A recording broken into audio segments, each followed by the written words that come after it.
नमस्कार, मैं आशीष। VCN news के हिंदी समाचारों में आप सभी का स्वागत है। खबरों की ओर बढ़ने से पहले आइए देखते हैं आज की सुर्खियां। महानगर पालिका ठेकेदारों को दीपावली के पूर्व 50% मुआवजा देने की गई मांग। हत्यारे के बेटे को आजीवन हुआ कारावास।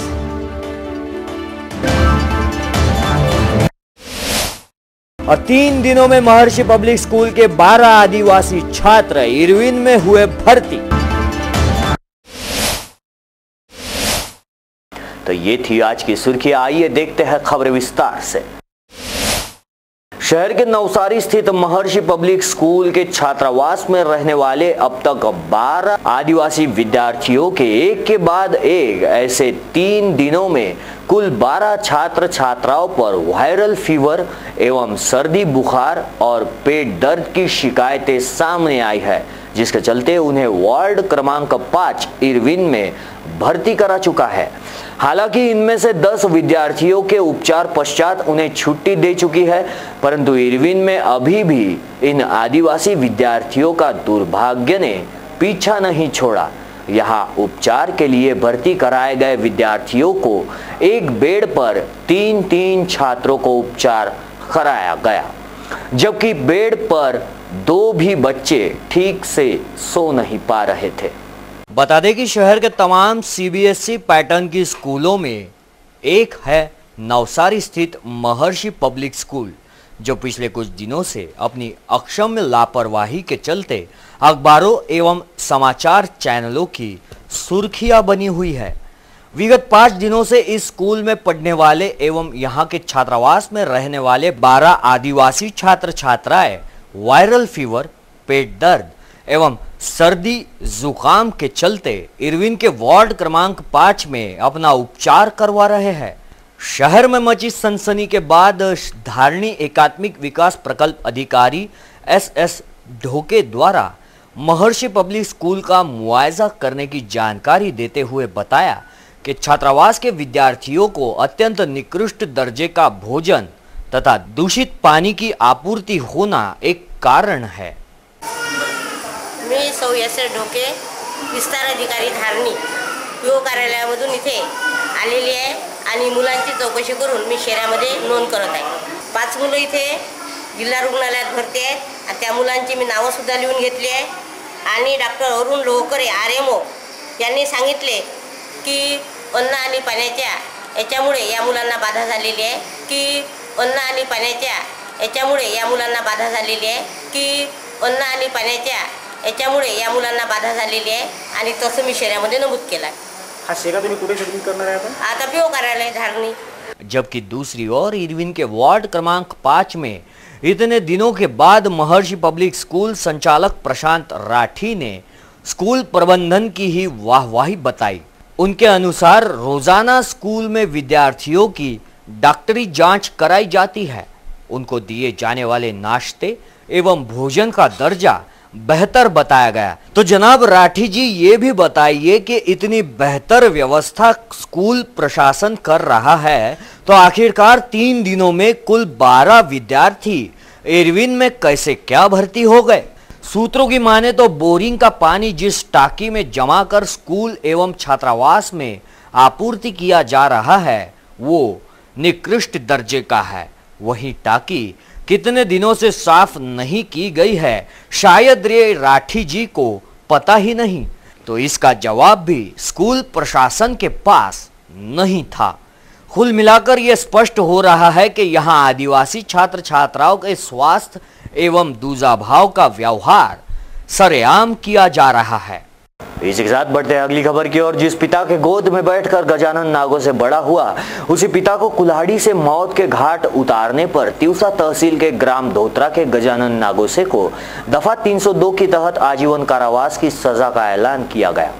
इस्तगासा के अनुसार बात विगत 25 मई 2014 की सुबह 8 बजे की है, जब जिले के तिवसा तहसील स्थित ग्राम धोत्रा निवासी जनकराव नागोसे की पत्नी लक्ष्मीबाई ने पड़ोस में रहने वाली एक महिला को किसी काम से अपने घर बुलाया। इस बात से आक्रोशित हुए 70 वर्षीय जनक राव के बेटे गजानन ने अपनी 65 वर्षीय मां लक्ष्मीबाई से विवाद प्रारंभ करते हुए कहा कि क्या सुबह से लोगों को अपने घर जमा करती है। यह विवाद बढ़ने पर बीच बचाव करने गए जानक राव पर गजानन ने कुल्हाड़ी से हमला कर उन्हें बुरी तरह से लहूलुहान करके उसके बाद लक्ष्मीबाई को भी घायल किया था। कुरा के प्राथमिक उपचार केंद्र में दोनों घायलों को पहुंचाए जाने पर डॉक्टरों ने जनक राव की जांच कर उसे मृत घोषित किया। पति की हत्या की शिकायत लक्ष्मीबाई ने कुरा पुलिस थाने में दर्ज कराई, जिसके बाद आरोपी गजानन को पहले दफा 326 के तहत और पोस्टमार्टम रिपोर्ट आने के बाद दफा 302 के तहत नामजद किया गया। मामले की जांच में 7 गवाहों के बयान भी दर्ज करने के बाद 12 अगस्त 2014 को कोर्ट ने चार्जशीट दाखिल की, जिस पर सुनवाई करते हुए जिला एवं सत्र न्यायालय के न्यायालय क्रमांक 3 के न्यायाधीश SS भीष्म ने गजानन नागोसे को दोषी करार देते हुए दफा 326 के तहत 10 वर्ष की कैद तथा 3000 रुपए जुर्माना और दफा 302 के तहत आजीवन कारावास और 7000 रुपए जुर्माना सुनाया है। सरकार की ओर से सफल युक्तिवाद एडवोकेट दिलीप तिवारी ने किया है। महानगर पालिका ठेकेदारों को दीपावली के पूर्व 50% मुआवजा देने की मांग की जा रही है। 2016 से नहीं मिला था बिल, जिसकी मांग पूरी न होने पर काम बंद का इशारा भी दिया गया। महानगर पालिका क्षेत्र में 1 जुलाई से GST लागू होने के बाद विविध संगठनों के ठेकेदारों ने काम बंद आंदोलन शुरू किया है, लेकिन आपसी समझौते के चलते महानगर पालिका के ठेकेदारों द्वारा पार्षदों के कहने के अनुसार सफाई एवं अन्य निर्माण कार्य किया जा रहा है, जिसका अक्टूबर 2016 से बिल बकाया है। 1 साल से बकाया बिलों का 50% भुगतान करने की मांग को लेकर महानगर पालिका ठेकेदार एसोसिएशन ने गुरुवार को निगम आयुक्त हेमंत पवार से भेंट कर रखी है। प्राप्त जानकारी के अनुसार पहले ही ठेकेदारों के आंदोलन के चलते विकास कार्य प्रभावित है। पार्षद एवं प्रशासन के साथ रहे रिश्तों का सम्मान करते हुए कुछ ठेकेदार पुराने काम पूर्ण करने में सहयोग दे रहे हैं, लेकिन प्रशासन ने इन ठेकेदारों के काम के बिल अभी तक अदा नहीं किए। इस दीपावली के पूर्व बिल का 50% मुआवजा देने की मांग ठेकेदारों द्वारा महानगर पालिका निगम आयुक्त को की गई। केंद्रीय भारतीय चिकित्सा परिषद बर्खास्ती के विरोध में नेशनल इंटीग्रेटेड मेडिकल एसोसिएशन द्वारा एक रैली का आयोजन किया गया। नीति आयोग NCISM के विधेयक में बदलाव करने की मांग भी इस रैली के दौरान की गई। National integrated medical association Amravati द्वारा नीति आयोग NCISM विधेयक में बदलाव हेतु शहर में रैली निकाली गई। National integrated medical association Ayurveda, यूनानी, सिद्ध इस भारतीय चिकित्सा पद्धति इंडियन सिस्टम ऑफ मेडिसिन की सारी देश में संगठन है। ये संगठन गए 70 सालों से डॉक्टरों को न्याय, कानूनी हक एवं अधिकार इस विषय पर काम कर रही है। यह संगठन 70 सालों से झोपड़ी, दुर्गम विभाग, दुर्गम प्रदेश यहाँ जाकर अविरत सेवा दे रही है, जहाँ एलोपैथी डॉक्टर एक दिन भी सेवा नहीं दे सकते। ये संगठन पल्स पोलियो, HIV, एड्स आदि की जागृति, क्षय रोग निर्मूलन, कुटुंब कल्याण मार्गदर्शन, डेंगू, मलेरिया इस विषय में सक्रिय कार्यरत है। लेकिन नीति आयोग के द्वारा केंद्रीय भारतीय चिकित्सा परिषद बर्खास्त करने की हलचल से आयुर्वेदिक डॉक्टर्स पर अन्याय किया जा रहा है। नीति आयोग द्वारा बनाए गए NCISM विधेयक में बदलाव करने की मांग नेशनल इंटीग्रेटेड मेडिकल एसोसिएशन द्वारा रैली के माध्यम से की गई। हिंदी समाचारों में वक्त हो चला है छोटे से ब्रेक का, कहीं मत जाइए, देखते रहिए VCN न्यूज।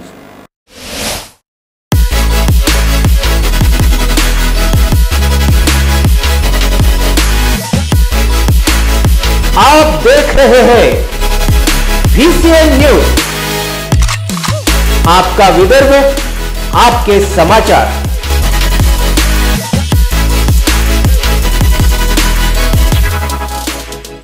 दिवाली में शॉपिंग करना कितना महंगा हो जाता है, ऊपर से मार्केट में पार्किंग का झंझट और ऑनलाइन में भी कपड़े की परख नहीं हो पाती। क्या करूं? बिजीलैंड मार्केट चलो। बिजीलैंड? हाँ, भारत का सबसे बड़ा किफायती मार्केट बिजीलैंड, जहां चल रहा है शॉपिंग फेस्टिवल। हर खरीदारी पर है निश्चित उपहार और होंडा एक्टिवा जीतने का मौका भी। साथ ही kids wear, men's wear, coat suit, shooting shirting, fancy साड़ियां, kurti, salwar suit, bag, shoes, sandal और हैंडलूम के सैकड़ों भव्य शोरूम एक ही स्थान पर, यानी एक से बढ़कर एक वैरायटी। आज ही आइए बिजीलैंड मार्केट में, नांदगांव पेठ, अमरावती। पार्किंग की भरपूर व्यवस्था।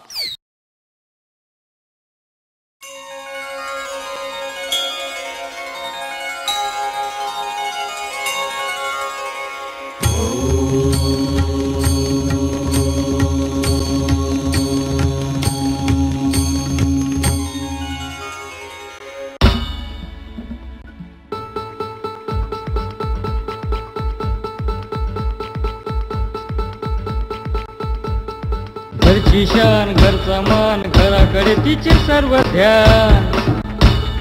कोण आहे ती, अहो हो कोण आहे ती, गृहलक्ष्मी, गृहलक्ष्मी।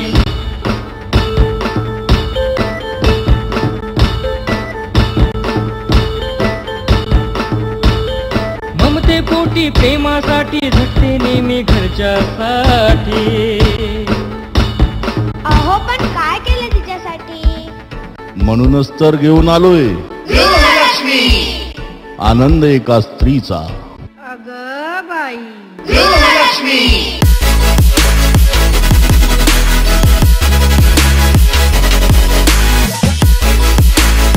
आप देख रहे हैं VCN न्यूज, आपका विदर्भ, आपके समाचार।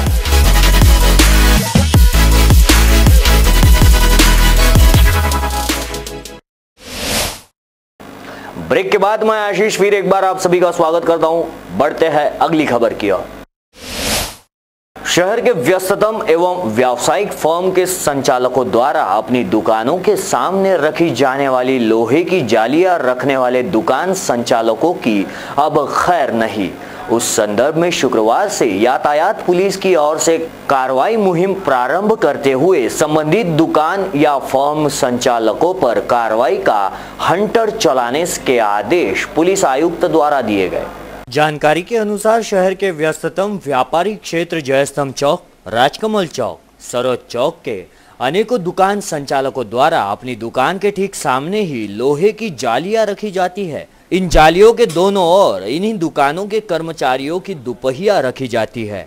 ऐसे में यहां आने वाले ग्राहकों द्वारा अपने वाहन थोड़े बहुत भी रोड पर पार्क किए जाते हैं तो यातायात पुलिस के नो पार्किंग वाले वाहन दुकान में गए ग्राहकों के वाहन जब्त कर उनसे जुर्माना वसूल करते हैं। ये जानकारी पुलिस आयुक्त को प्राप्त होने पर यातायात पश्चिम विभाग के पुलिस अधिकारी को देते हुए तत्काल दुकानों के सामने रखी गई जालियों को जब्त करने तथा संबंधित दुकान संचालक पर कार्रवाई करने के आदेश दिए गए। गौरतलब है कि शुक्रवार को ही पुलिस आयुक्त के आदेश पर यातायात पुलिस के विभाग को 2 बड़े वाहन उपलब्ध किए गए जो शहर के नो पार्किंग वाले स्थानों पर रखे जाने वाले वाहनों को जब्त करेंगे।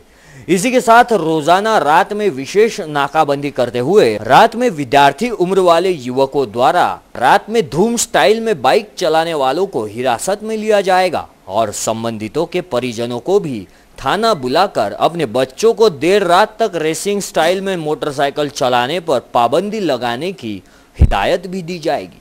तो वहीं दूसरी ओर शहर में हो रहे लोड शेडिंग के विरोध में शहर कांग्रेस के कर्मचारी अभियंताओं को एक ज्ञापन सौंपा गया। लोड शेडिंग तुरंत बंद करने की मांग इस ज्ञापन द्वारा की गई है।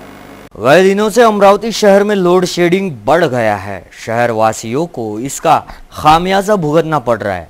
जिस वक्त लोड शेडिंग का समय रहता है उसी वक्त नल आने का भी समय होता है।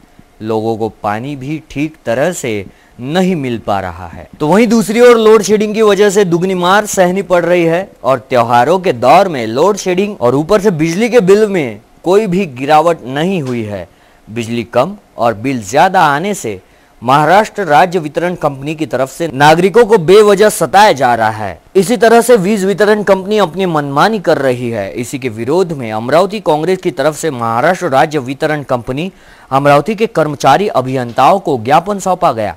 जिसमें शहर की लोड शेडिंग बंद करने की मांग की गई और ज्ञापन सौंपने के समय महानगर पालिका के विरोधी पक्ष नेता बबलू शेखावत, विलास इंगोले, माजी महापौर वंदना कंगाले, शेख जफर शेख जब्बार, नीलिमा काळे, मंजूश्री महल्ले, प्रशांत डवरे, अब्दुल वसीम मजीद, शोभा जिंगरे, अस्मा फिरोज खान आदि उपस्थित थे। इसी के साथ बढ़ते हैं अगली खबर की ओर। पिछले कुछ दिनों से उपनगर बडनेरा थाना क्षेत्र के अकोला नाका स्थित आर्को गैरेज परिसर से मध्य रात को घात लगाकर बैठे कुल 8 आरोपियों को पुलिस विभाग द्वारा हिरासत में लिया गया, जिनकी संख्या अब 9 पर आई है। तो आइए जानते हैं कौन है ये 9वां आरोपी। गौरतलब है कि बडनेरा थाना क्षेत्र के आर्को गैरेज परिसर में पिछले कुछ दिनों पूर्व किसी घटना की साजिश को अंजाम देने के फिराक में बडनेरा थाना अमरावती के 8 बदमाशों को घातक हथियारों सहित गिरफ्तार किया गया। बताया जा रहा है कि मौके से पुलिस ने एक एक्टिवा तथा एक टाटा 207 जब्त किया था। ये टाटा 207 गुलिस्तान नगर निवासी अब्दुल रशीद अब्दुल वहीद की थी, जो मौका वारदात तक 8 बदमाशों के साथ आया था, लेकिन पुलिस की सूगबुगाहट से वो पहले ही फरार हो चुका था। शनिवार को सभी को जेल रवाना किया जा सकता है। संभवतः इन सभी आरोपियों को प्रोड्यूस वारंट पर अब लोनी पुलिस अपने कब्जे में भी ले सकती है, क्योंकि लोनी थाना क्षेत्र में भी अनेकों चोरी एवं लूटपाट की घटनाएं होने के मामले दर्ज है। Bureau report, VCN news, Amravati. तो ये थे आज के हिंदी समाचार। हिंदी समाचारों में वक्त हो चला है यहीं पर रुकने का, लेकिन फिर एक बार नजर डालते हैं आज की सुर्खियों पर। महानगर पालिका ठेकेदारों को दीपावली के पूर्व 50% मुआवजा देने की गई मांग। हत्यारे के बेटे को आजीवन हुआ कारावास।